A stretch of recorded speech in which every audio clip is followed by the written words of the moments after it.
구매대행 사업자 이름을 전략적으로 짓는다는 건요. 사업자를 저는 처음부터 하나를 제대로 키우는 것을 추구하지만 초보자 입장이면 만약 여러 개를 지을 경우가 생길 수도 있거든요. 이 경우를 미리 대비하고 사업자가 늘어나더라도 업무량은 똑같거나 더 적게 유지해서 시간 낭비를 줄이고 필요한 일에만 더 효율적으로, 즉 돈을 버는 일에 시간을 쓸 수 있도록 시스템을 갖추는 건데, 그 시작이 이름을 잘 짓는 것부터 될 수가 있습니다. 사업자 이름의 앞부분을 통일된 이름으로 짓는 겁니다. 이런 전략을 쓰지 않았을 때 겪게 되는 것은 이런 것들이 있는데, 첫 번째는 우선순위가 뒤바뀐 업무 처리, 두 번째는 쓸모없는 비용 지출, 세 번째는 원인 모르는 수익률 악화. 그래서 이런 세 가지 문제들을 해결하고 나아가 더 발전시키는 방법들에 대해서 말씀드리겠습니다.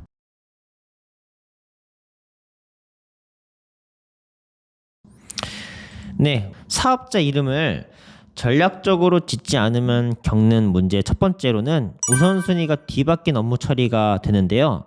사업을 할 때 업무를 구성함에 있어서 하는 일을 두 가지로 굳이 나누자면 액션을 하는 일이 있고 리액션을 하는 일이 있습니다. 이 액션을 한다는 것은 돈을 벌어내는 업무를 말하고요. 리액션을 한다는 것은 돈을 벌어내는 업무를 해서 생기는 일거리들을 처리하는 업무를 말합니다. 그럼 액션에는 어떤 것들이 있을까요? 간단하게만 말하면 상품 소싱, 업로드, 상세 페이지 번역, 상세 페이지 업그레이드 및 촬영, 썸네일, 옵션명 작업, 키워드 시장 조사, 광고, 마케팅, 홍보, 직원 채용, 액션 업무 교육, 액션 업무 처리, 예산 관리, 대출 자금 관리, 구매 시기 결정, 광고 효율 계산, 재고 사입 기획 등등등이 있을 수 있고요. 그럼 리액션에는 어떤 것들이 있을까요? 주문 들어온 상품 발주, 일일 장부 작성, CS 응대, CS 처리, 반품 처리죠, 교환 처리, 배대직 관리, 미처리 업무 관리, 협력사 관리 등등등이 있겠죠. 그럼 여기서 우리가 돈을 벌려면 액션을 하는데 더 많은 시간을 써야 할까요? 리액션을 하는데 더 많은 시간을 써야 할까요? 당연히 액션을 하는데 시간을 최대한 많이 쓰고 리액션을 하는데 시간을 최소한으로 써야겠죠. 그런데 열심히 일은 다들 하시는데 문제가 뭐냐면 액션을 하다가 주문이 1건이라도 들어오면 많은 분들이 그 1건을 처리하는데 너무 열심히 해요. 심지어 반품 문의, 교환 문의를 처리하는데 하루에 2-3시간씩 써요. 이러면 안 되는 건 아니지만 처음에는 일단 돈을 벌 때에는 돈을 버는 것에 조금 더 신경을 쓰자는 겁니다. 그래서 이 반품을 처리하는데 시간을 대폭 줄이는 프로세스, 교환을 처리하는데 시간을 대폭 줄이는 프로세스, 그리고 반품과 교환을 처리하는 완벽한 매뉴얼, 배송 문의의 경우의 수와 그걸 처리하는 매뉴얼, 이런 부분들을 모두 준비해 놓으셔야 해요. 그러면 시간이 많이 걸릴 텐데요. 액션을 하는데 시간을 많이 쓰라며요. 여기서 역설의 법칙이 적용됩니다. 리액션을 하는데 시간을 최소한으로 줄이기 위해서 처음에는 수십 시간이 들든 최대한으로 시간을 들여서 전부 매뉴얼화 하는데 기꺼이 시간을 충분히 쓰셔야 한다는 겁니다. 물론 앞으로 컨텐츠로 제가 직접 만든 프로세스와 매뉴얼 전부 공유해 드릴 겁니다. 그런데 그 시작이 바로 사업자명을 효율적으로 짓는 것에서부터 시작한다는 겁니다. 사업자 이름 그까짓 거 아무렇게나 지으면 되는 거 아닌가요? 맞습니다. 아무렇게나 지어도 상관이 없어요. 큰 금전적인 문제나 피해가 생기지는 않습니다. 다만 조금이라도 시간을 효율적으로 쓰는 방법을 제가 3년 동안 겪은 노하우를 공유해 보고 싶어서 그렇습니다. 그래서 두 번째로 말씀드릴 부분이 쓸모없는 지출인데요. 이 지출은 금전적인 지출도 있고 시간적인 지출도 있습니다. 일단 재고 없는 사업은 대표적으로 위탁 판매와 구매 대행에 있죠. 이 두 가지를 시작함에 있어서는 준비 자금은 필요하지 않습니다. 그런데 사업이 시작이 되고 매출이 일어나기 시작하면 운영자금이 필요하게 되고 매출 금액이 정산되는 것보다 매출을 일으키고 상품을 구매하고 배송을 시킨 물류 대금을 납부하는 시기가 더 빨리 와요. 그래서 이 뒤바뀐 시간을 되돌려서 내 통장에 일단 돈이 쌓이게 하는 게 중요하고요. 그런 다음에 직원을 쓰든 지출을 하든 하는 게 더 바람직하다. 바람직하다라는 표현보다는 성공적으로 내 재산과 시간을 지키면서 구매대행 사업을 안정적으로 키울 수가 있게 됩니다. 이렇게 안 그래도 결국에는 이런 금전적인 통칭, 돈맥경화를 겪게 될 텐데 내가 만약 사업자 이름을 통일되지 않게 지어서 CS 핸드폰을 2개, 3개 가지고 있다라고 해볼게요. 핸드폰 2개, 3개 개통해봤자 한 달에 얼마 안 나가요 라고 할 수 있는데 한 곳에 집중하지 못하고 여기저기 정신이 분산되어서 낭비하는 시간을 만약 액션을 하는데 썼더라면 단돈 100만 원이라도 더 벌 수 있는 경우가 생기는 거거든요. 이 사업을 시작하는 순간부터 내가 하는 모든 행동과 결정은 결국 돈과 이어지게 됩니다. 그래서 CS 핸드폰을 2개, 3개가 그러면 왜 생기는 걸까요? 구매 대행을 이제 하시는 분들이 배우게 되는 대표적인 업로드 방법은 대량, 반자동, 수동 이렇게 3가지가 되는데요. 여기서 대량 등록을 선택하시면 대부분은 최소 사업자를 5개 이상 내고 시작하는 걸 추천드립니다. 여기서 반자동을 선택하시면 열심히 하시는 분들은 3, 4개월 만에 상품 수 10,000개를 다 채워서 더 이상 업로드가 불가능한 경우도 생기고요.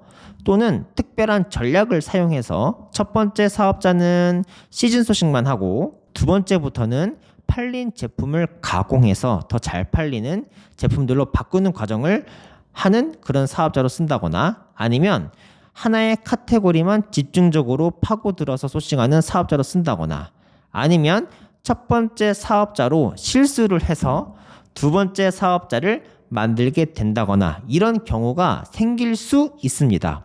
여기서 수동을 선택하시면 사실 두 번째 사업자를 억지로 내게 되는 경우는 수동은 없을 것 같아요. 상품 수가 제일 적지만 가장 큰 매출을 보통 여기서 많이 일으키기 때문입니다. 이렇게 이와 같은 이유 등등으로 추가 사업자를 내게 될 수가 있다. 그래서 CS 응대 핸드폰을 사업자 낼 때마다 그냥 내셔서 전부 관리를 하는 분들도 계시고요. 아니면 하나의 구매 대행 사업자에서 충분한 수익을 내지 못해서 2개 이상의 나라에서 동시에 구매 대행을 하시는 대표님도 계세요. 그래서 나라별로 구분을 하기 위해 CS 핸드폰을 나라별로 두시는 분도 계십니다. 세 번째는 원인 모르는 수익률 악화입니다. 무엇이냐면 돈맥 경화를 이겨내지도 못했는데 직원을 채용한다거나 2개의 사업자를 운영하니까 처음부터 CS 직원을 2명을 채용한다거나 추가로 직원을 채용하지 않더라도 2개, 3개 이상의 핸드폰을 개통해서 살짝 정신을 산만하게 일처리를 할 수밖에 없게 된다거나 이렇게 지출이 통제되지 않은 상태를 계속 냅두다 보면 내 통장에 돈이 쌓일 때까지 못 버티고 그만둘 수도 있습니다. 이런 경우를 방지하기 위한 방법이 바로 다음과 같은데요. 첫 번째, CS는 처음에는 충분한 돈이 들어오기 전까지는 직원을 뽑지 않고 내가 한다. 두 번째, 만약 여러 개의 사업자를 운영하게 되었다면 하나의 핸드폰으로 모두 응대한다. 세 번째, 모든 경우의 수를 전부 매뉴얼화해서 매출 3천만 원 기준 하루 2시간 미만, 그 이상의 매출일 때에는 최대 4시간 안에 처리하도록 한다. 왜? 리액션 업무를 줄이면 줄일수록 어떻게 돼요? 액션 업무를 하는 시간이 늘어나고 그 시간에 더 큰 매출이 일어나기 때문입니다. 자, 그래서 초보자분이 구매 대행을 하기 위해서 사업자 이름을 지으실 때에는 이런 부분들을 미리 대비한다라고 생각하시고 2글자에서 5글자 사이로 통일된 사업자명을 앞부분에 배치하는 겁니다. 예를 들면 내가 사업자 이름을 다사와라고 지었다라고 해볼게요. 그러면 첫 번째 사업자는 다사와, 두 번째 사업자는 다사와 미국, 다사와 재팬 이런 식으로 나라별로 구분할 수도 있고 또는 첫 번째 사업자는 다사와, 두 번째는 다사와 주방가구, 다사와 캠핑 이런 식으로 취급 상품별로 구분할 수도 있습니다.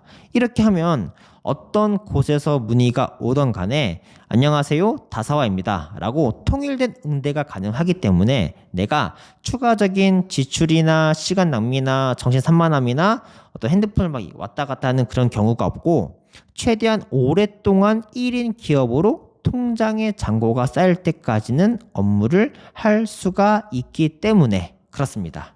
물론 내가 나눈 사업자가 매출이 커져서 예를 들어 여러 나라의 구매 대행을 동시에 진행을 하는데 한 나라의 매출이 커지거나 또는 카테고리별로 구매 대행을 진행하는데 특정 카테고리의 구매 대행몰이 커져서 그 몰은 전문성을 부여해서 CS를 해야겠다라고 생각이 들면 그때 가서 CS 핸드폰을 추가적으로 개설하고 직원도 채용하시면 됩니다.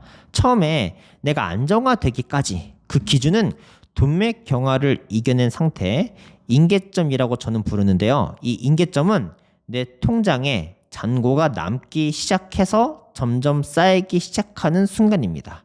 이 순간이 올 때까지가 기준입니다. 자, 정리하겠습니다. 사업자 이름을 지을 때 통일된 이름을 앞부분에 배치하면 앞으로 사업을 하면서 추가적으로 더 알게 되거나 배우게 되는 부분들을 바로 현실에 적용하기가 용이해지며 앞으로 겪게 될 문제들에서도 미리 대비가 가능해진다. 우선순위가 뒤바뀐 업무 처리를 하지 않게 된다. 즉 액션과 리액션 업무 중 액션에 더 집중할 수 있게 된다. 두 번째, 더 집중할 것에 집중하니 오히려 돈을 버는데 더 많은 시간을 쓰게 되고 중요도가 뒤에 있는 부분에 대해서 쓸모없는 지출이 최소한으로 줄어든다. 단, 중요도가 뒤에 있지만 리액션 업무를 매뉴얼화하는 데에는 충분한 시간을 들여야 한다. 세 번째, 사업자 이름을 잘 지으면 CS를 하나의 핸드폰으로 모두 처리하는 것이 가능해진다. 단, 사업이 커지기 전까지를 기준으로 한다. 네, 어떻게 내용이 도움이 되었을까요? 도움이 되었다면 구독과 좋아요 부탁드리고요. 해외 구매 대행 스타트 패키지 다음 편에서는요. 사업자를 만들 때 주소지에 관하여 말씀드려 보겠습니다. 사업자 주소지를 결정할 때 유의해야 할 점이라든지 알면 좋은 건 어떤 것들이 있을까요? 다음 영상에서 보시죠.